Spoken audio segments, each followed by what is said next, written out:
Hello, basketball people, we have news. Let's go to more news about the Golden State Warriors. I ask you to give a thumbs up and subscribe to my channel, as I am a Warriors fan. Some young players in the NBA are traded before they can even show their full potential.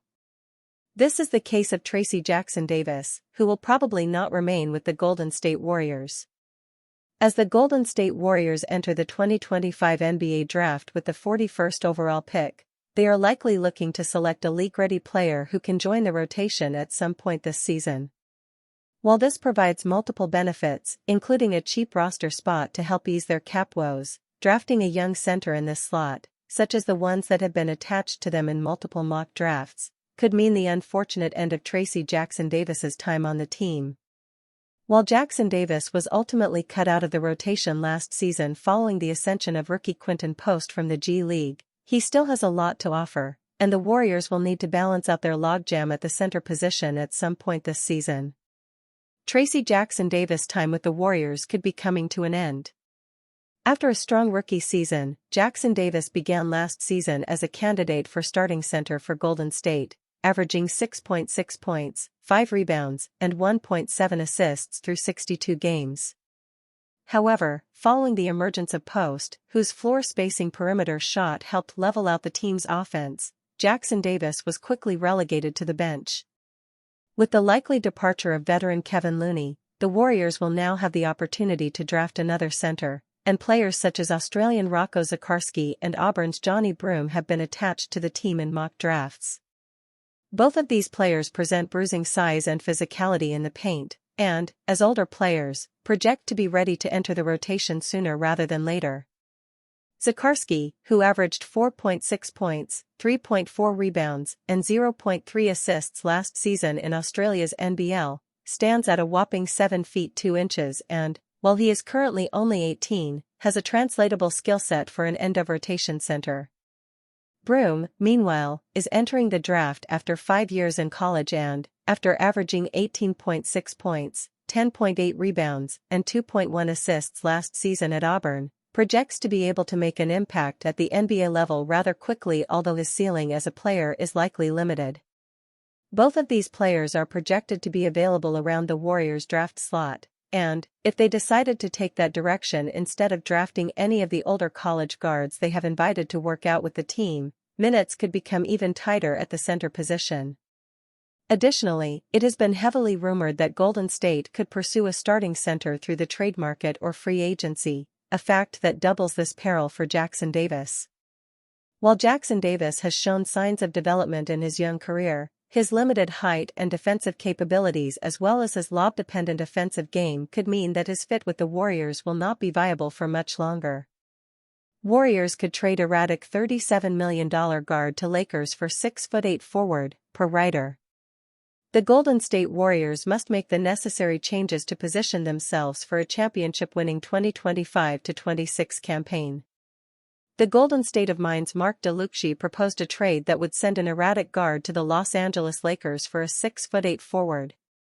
If the Lakers can land their rim-running center in free agency, a wing with Buddy Hield's shooting capabilities would be an excellent pairing with Luka Doncic and LeBron James, Mark DeLucci wrote Friday.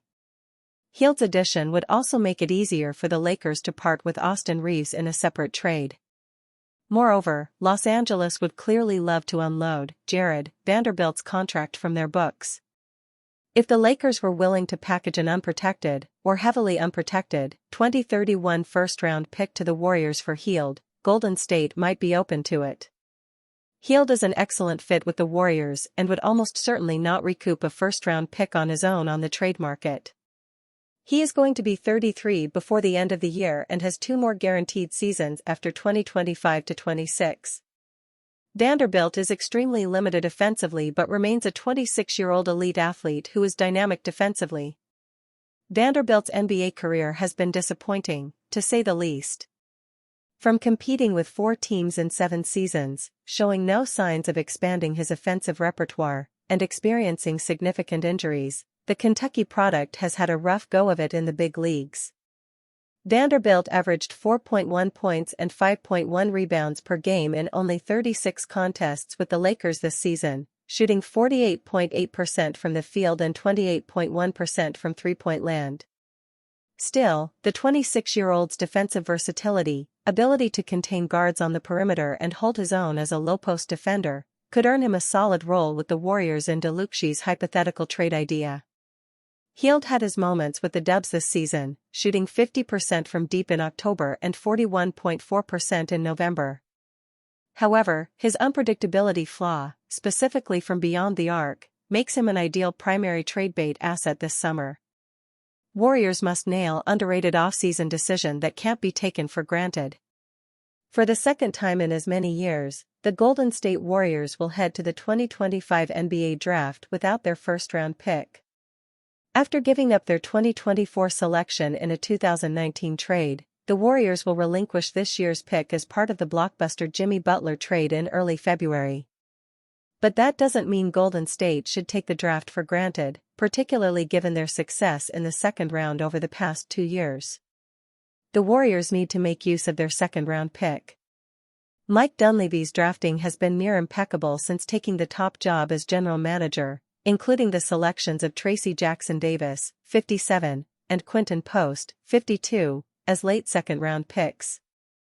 Golden State will get to pick a little higher at 41st overall in this year's draft, potentially giving Dunleavy and the front office even more opportunity to hit on a legitimate rotation piece.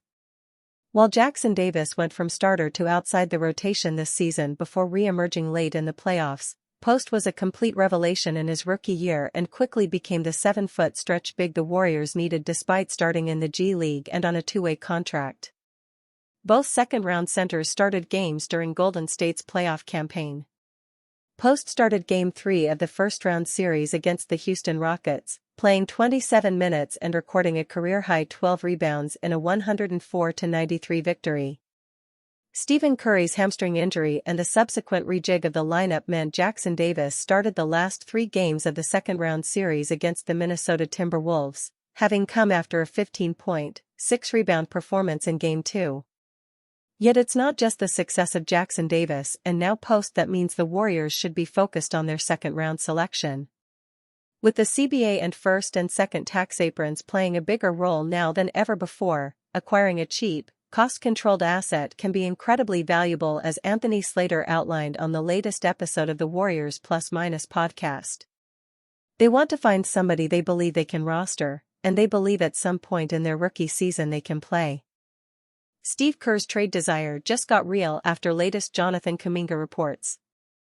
The former Laker guard could be a prime trade target. The Chicago Bulls maintain as the team most strongly linked to Jonathan Kuminga, with the Golden State Warriors needing to make a decision on the young forward over the next fortnight. A number of different players could be of interest to the Warriors in a potential Kuminga sign-and trade, including Lonzo Ball after the former number 2 overall pick successfully returned from a long injury layoff this season. Lonzo Ball would be a dream addition for Warriors head coach Steve Kerr. After nearly 3 years between NBA games, Ball appeared in 35 games for the Bulls this season where he averaged 7.6 points, 3.4 rebounds, 3.3 assists and 1.3 steals in 22.2 minutes per game. Ball's production was enough to warrant a new 2-year $20 million contract, which could now become a valuable asset for playoff contending teams in need of a versatile two-way guard. The 27-year-old's ability to play on and off the ball could be of particular interest to Golden State, with Ball a potentially dream addition for head coach Steve Kerr according to Sam Quinn of CBS Sports. Yeah, Lonzo is like the Steve Kerr-esque player in the entire NBA.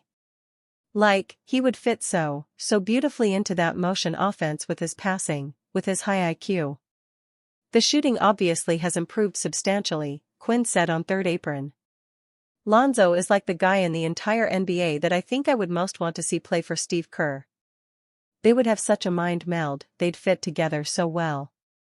Chicago's interest in Kuminga makes Ball an interesting player to monitor in any sign-and-trade scenario, though his extensive knee and overall injury history means it's unlikely he'd be the main asset the Warriors get back. Even if Golden State retained Kuminga or executed another sign-and-trade involving the former 7th overall pick, Ball could still be an off-season target or a mid-season candidate should he start the season strongly in Chicago. Quinn and show host Yossi Goslin have actually proposed a fascinating scenario where the Warriors send out Moses Moody, Kevin Looney, sign and trade, and 2 second-round picks for Ball and Jalen Smith. Along with Ball's obvious fit within the Golden State system, Smith would also fill a need as another center option who could space the floor.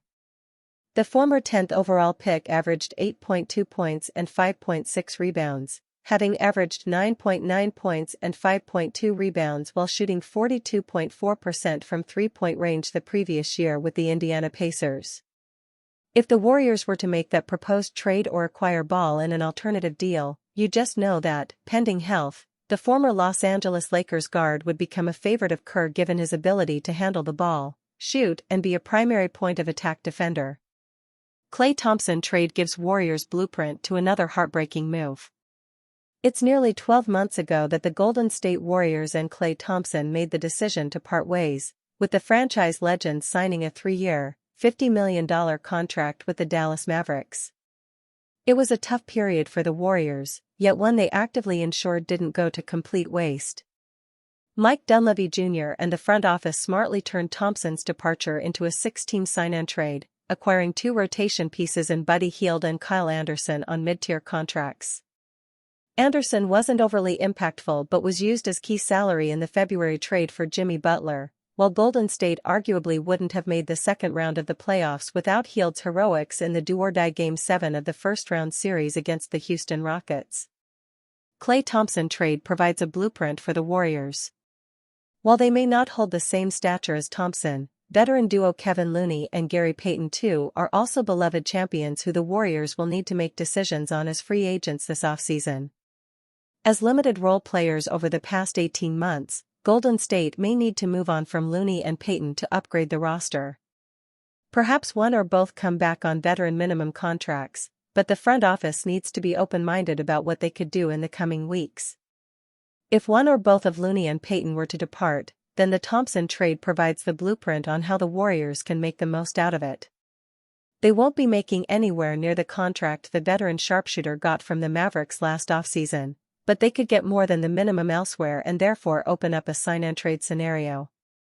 The limited offensive capabilities of Looney and Payton make them less valuable to a team like the Warriors who need to improve on that end of the floor, but a rival could pursue them if there's a need for more defense. The Los Angeles Lakers, for example, have already been floated as a potential team for Looney with the non-taxpayer mid-level exception. If one of the veteran duo get a $5 to $6 million offer, is there someone from another team that would make sense for Golden State?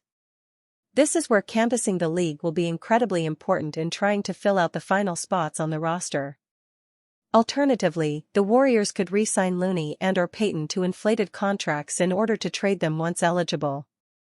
It's what is now being known as a human trade exception, though its influence is perhaps overrated after the Philadelphia 76ers experiment with KJ Martin. Whether it's in the next month or further down the track, will Dunleavy and the front office be able to spin the heartbreak of losing another beloved championship veteran, or two, into a different rotation player? The Thompson situation suggests there's enough creativity where that could be possible.